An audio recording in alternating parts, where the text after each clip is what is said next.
Do what you do best and outsource the rest. If you deprive yourself of outsourcing and your competitors do not, then you're putting yourself out of business. These are popular quotations from very respectable professionals in the business setting. Peter Drucker and Lee Kuan Yew. Today, what we are going to discuss is about the overview of business process outsourcing. Our learning outcomes for today would be first, we will be defining the meaning of outsourcing. Then, the categories of business outsourcing will be discussed. Third, the spectrum or the classifications of outsourcing will be enumerated. Next is the advantages of BPO or why the company outsource. Next is the risks in outsourcing. And lastly, the process of outsourcing.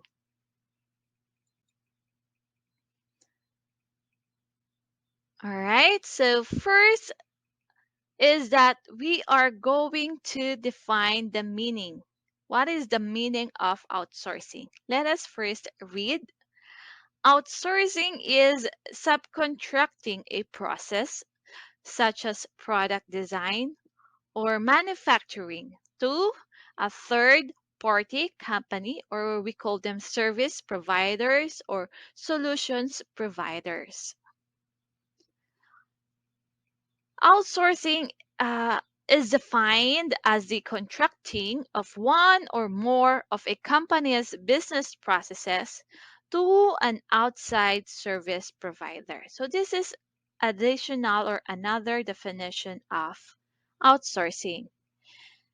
We hire a third party provider in order to help in increasing shareholder value by what? By primarily reducing operating costs and focusing on core functions or competencies of the company. In a more simpler words,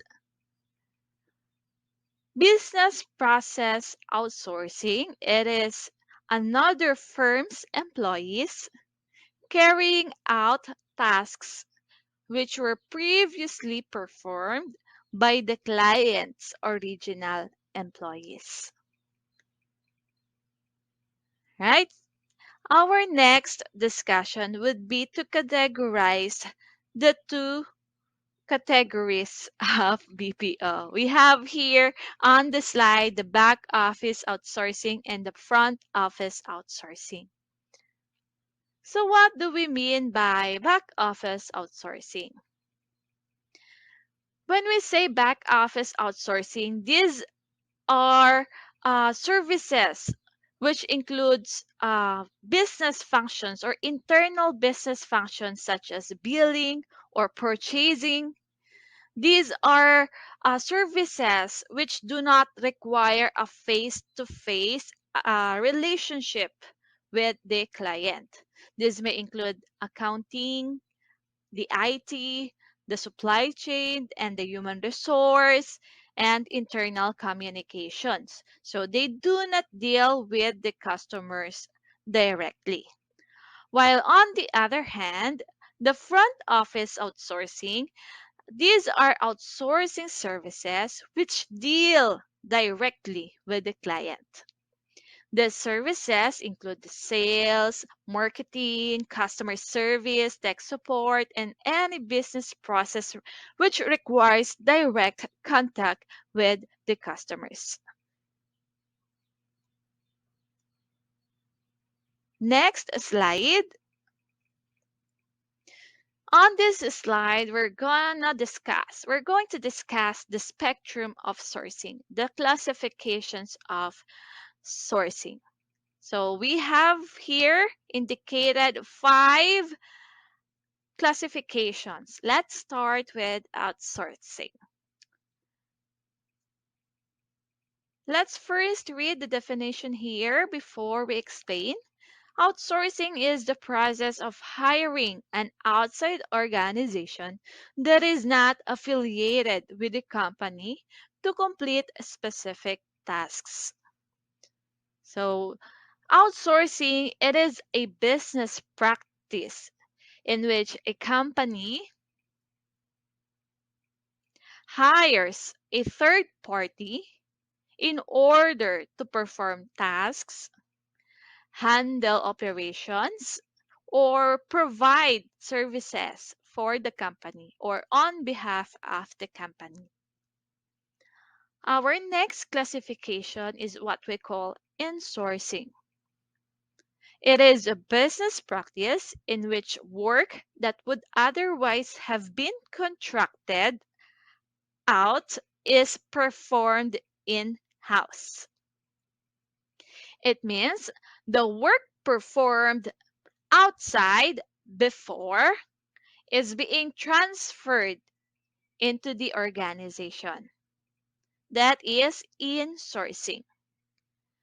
Next is what we call onshoring. It refers to the relocation of business processes to a lower cost location inside the national borders.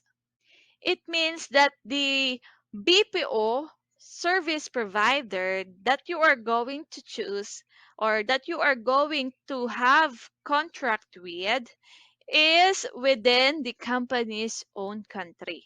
So we are here in the Philippines. It means that the service provider you will hire is located within the Philippines. That is onshoring. While nearshoring,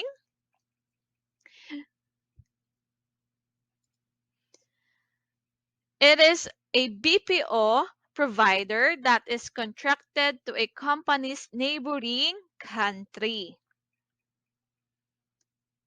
It means it refers to moving your operations or hiring a team in a location that is different, but still along the same shore or within neighboring countries. So, for example, the Asian countries that those are near our neighboring countries. If you hire in Malaysia or in Singapore, that is considered nearshoring. Another is what we call offshoring. It is when a company, right, sends in-house jobs to be performed in another country. Or it says on the definition, it is the transferring of activities or ownership of a complete business process to a different country. So it is a provider the provider you hire is located outside your country. It means, for example, here in Asia, in the Philippines, you're going to contract those BPO providers in America or other continental locations aside from Asia.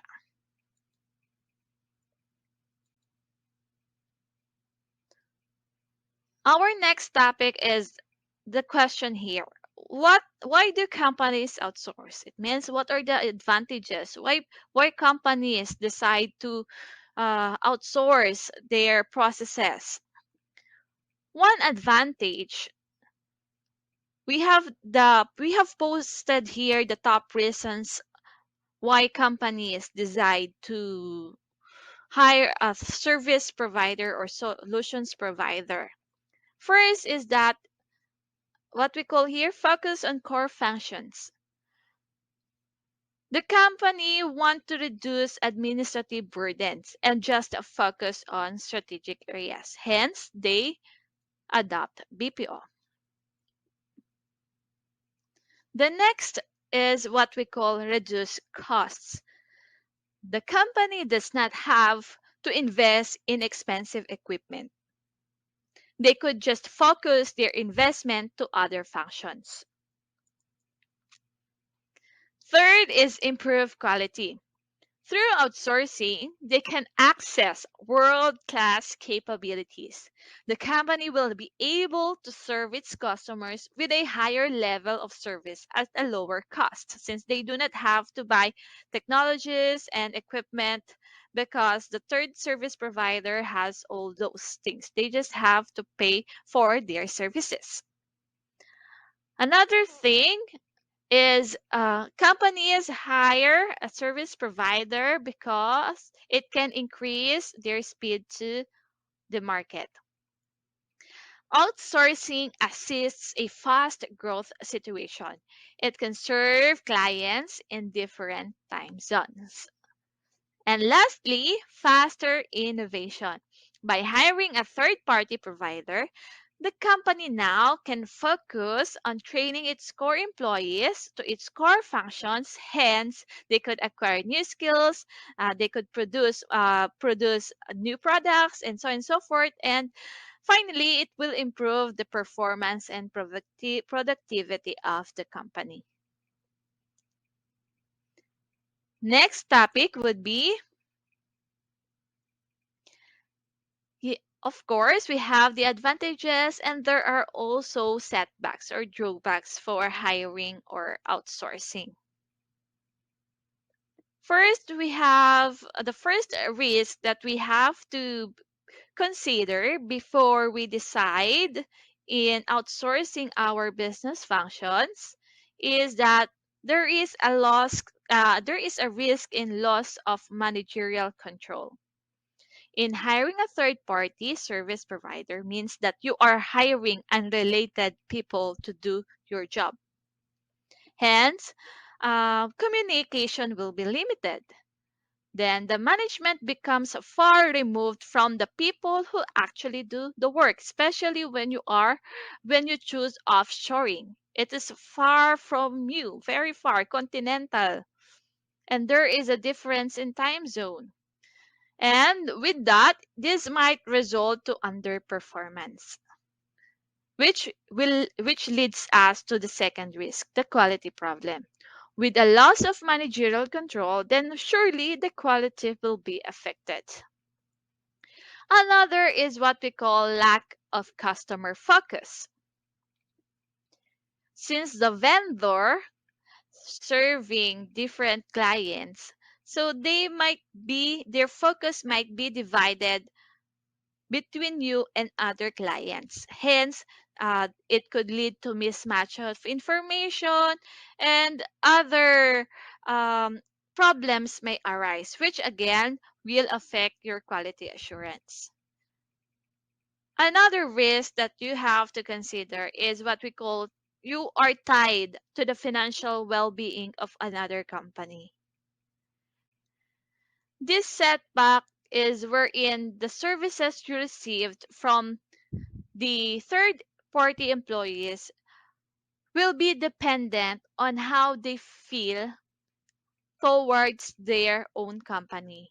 If the vendor's employees who are assigned to your account are not satisfied with their job, then their performance will automatically translate to their job performance.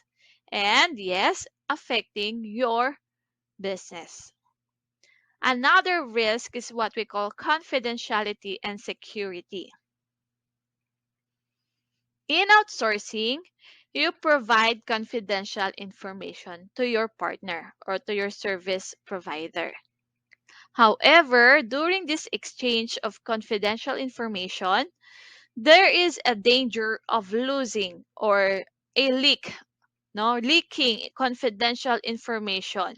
So you have to be careful when dealing with these problems or risks. Next is that lack of loyal employees. Yeah, the loyalty of the employees which are assigned to your account is not on your fear, but on their company or the service provider itself. Hence, the lack of loyalty from those employees. The next topic is what we call the outsourcing process. The first step is understanding company goals and objectives. The management first need to consider whether delegating a part of your company's processes to a solutions provider suits your company's policies and philosophies. After considering those, and then you decide to go for it, then the next step will be a strategic vision and plan. You need to prepare a strategic vision and implementation plan. The third step is the selection of the perfect vendor for your company.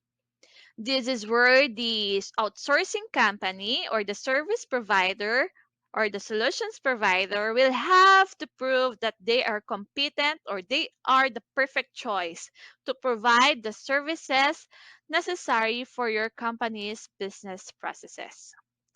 The next step, again, the management of the relationships. This is the step where the relationship between the outsourcing solutions provider and the client is clearly stated. Number five, a properly structured contract. In this contract development phase, the agreements and legal documents will be agreed upon by both parties. And lastly, outsourcing management or what we call governance. Once the legal documents and agreements are in place, your outsourcing venture is now ready to commence. Hence, the proper governance and control are necessary. And that's it. Again, let's summarize what we have discussed for this video. We have learned what is outsourcing, the categories of outsourcing, the spectrum of outsourcing, and why do companies outsource, the outsourcing risks, and lastly, the outsourcing process. And with that, thank you very much, everyone, and have a nice day.